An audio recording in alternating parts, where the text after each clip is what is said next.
নমস্কার দর্শক বন্ধুরা। আচ্ছা, 2 নম্বর নক্ষত্র হলো ভরণী নক্ষত্র। অধিকর্তা হলেন শুক্র। এদের জীবনে শুভ অশুভ মিশ্রভাবে কাটে। এরা পরিশ্রম কম হয়, তবে এরা মেধা খাটিয়ে কর্ম পরিচালনা দ্বারা জীবনে উন্নতি করতে পারে।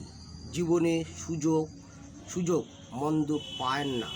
জীবনে প্রথম দিকে অশুভ ভাবে কাটে, মধ্য বয়স থেকে শুভভাবে চলে, অথচ তখন অর্থ সঞ্চয় করেন।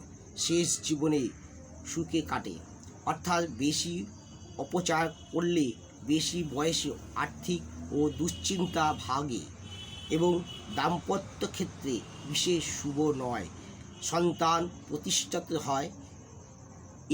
এইভাবে আমরা জানলাম দ্বিতীয় নক্ষত্র গ্রহ স্বামীকে এবং স্বামীকণকে, এবং তার আমাদের দ্বিতীয় ভরণী নক্ষত্রে স্বামী অধিকর্তা হচ্ছে শুক্র।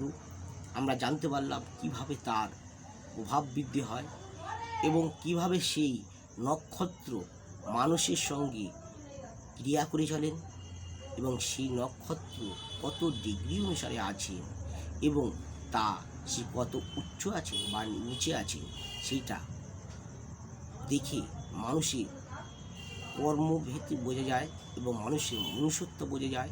সে কত কী করতে পারেন এবং সে কেনই বা করছেন, তার খারাপ বাই হচ্ছেন কেন, ভালোই বা হচ্ছেন কেন, এইটা আমরা নক্ষত্র অনুসারে এবং তার স্বামী অনুসারে সে বোঝা যায়।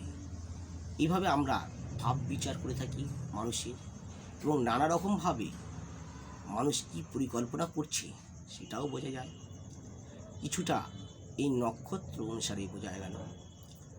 যদি ভিডিওটি ভালো লেগে থাকে তবে অবশ্যই সাবস্ক্রাইব, লাইক, শেয়ার, কমেন্ট করুন। নমস্কার দর্শক।